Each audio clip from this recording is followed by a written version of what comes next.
Stage 4 మోకాళ్ల అరుగుదలకి నొప్పి లేకుండా కీళ్ల మార్పిడి ఆపరేషన్ చేయబడును. Doctor Ramesh Gajula, endoscopic spine ortho surgeon and pain physician, పెనిషియా spine pain ortho and sleep centre, Uppal, Hyderabad. ఈరోజు నెల్లూరు నగరానికి ఒక అక్రమ అరెస్టుకి సంబంధించి ఒక మాజీ మంత్రి, ఒక జిల్లా అధ్యక్షుడిని దాదాపు 50 రోజులుగా జైల్లో పెట్టి అనేక దొంగ కేసులు పెడతా ఉంది. అలాగే ఇంకొక మాజీ శాసనసభ్యుడు, మంత్రి ఇంటి మీదకి దాడి చేసి సంబంధించి ఆ ఇద్దరు నాయకుల్ని పరామర్శించడానికి ఈరోజు చూస్తా ఉన్నాం. దాదాపు ఈ జిల్లాలోంచి కాకుండా పక్క జిల్లాలో నుంచి కూడా 1000 మంది పోలీసులను నింపి దేనికి పెట్టారా అంటే బ్యారికేడ్లు పెట్టి ఎక్కడికెక్కడికి ప్రజల్ని రానియకుండా, జనాల్ని ఏదైతే జగన్మోహన్ రెడ్డిని చూసేదానికో లేకపోతే జగన్మోహన్ రెడ్డి గారిని స్వాగతించేదానికో వచ్చే వాళ్ళందరినీ కూడా రానియకుండా అడ్డుకట్లు వేసిన చూడటం ఎక్కడైనా నాకు తెలిసి ఎప్పుడు కూడా ఈ దేశ చరిత్రలోనే ఇట్లాంటి ఒక నిర్బంధం ఎక్కడా లేదు. దాదాపు పోలీస్ యంత్రాంగాన్ని పెట్టుకొని నిజంగా వాళ్ళే అందరికన్నా ఇబ్బంది పడుతుంది ఎవరంటే పోలీసులు.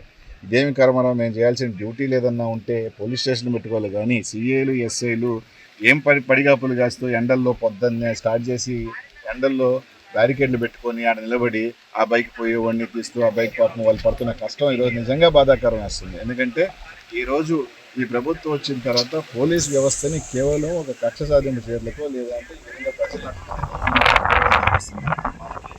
పోలీస్ వ్యవస్థని దిగజార్చారు తప్ప ఏమవుతుంది మీకు అంత ఎందుకు?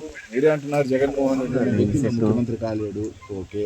జగన్మోహన్ రెడ్డి గారికి ప్రజల్లో బలం లేదు అని చెప్తున్నారు, ఓకే.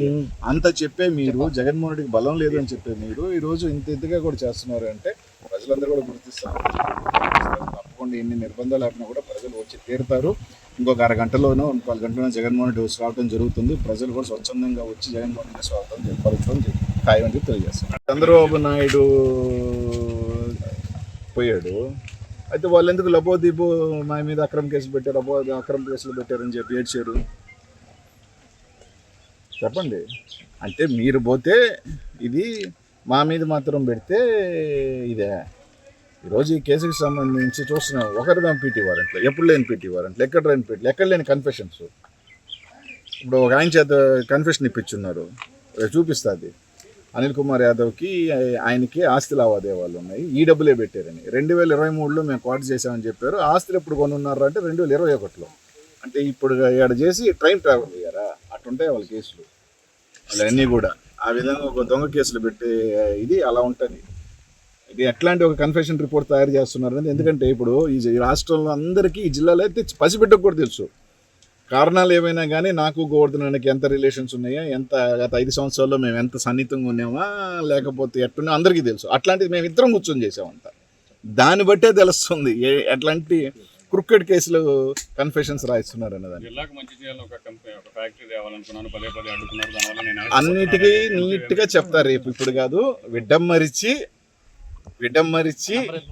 మంచి ఫ్యాక్టరీయా, ఏం ఫ్యాక్టరీ, ఆ ఫ్యాక్టరీ 6 నెలల క్రితమే చచ్చిపోయింది. ఆ ఫ్యాక్టరీ ఇప్పుడు కాదు, అది 6 నెలల క్రితమే ఆ ఫ్యాక్టరీ రాదన్న సంగతి వాళ్ళకి తెలుసు. కానీ కప్పిపుచ్చుకునే దానికి అన్ని కూడా చెప్తా, ఏం పర్లేదు, నిదానంగా దాని గురించి సెపరేట్గా చెప్తా.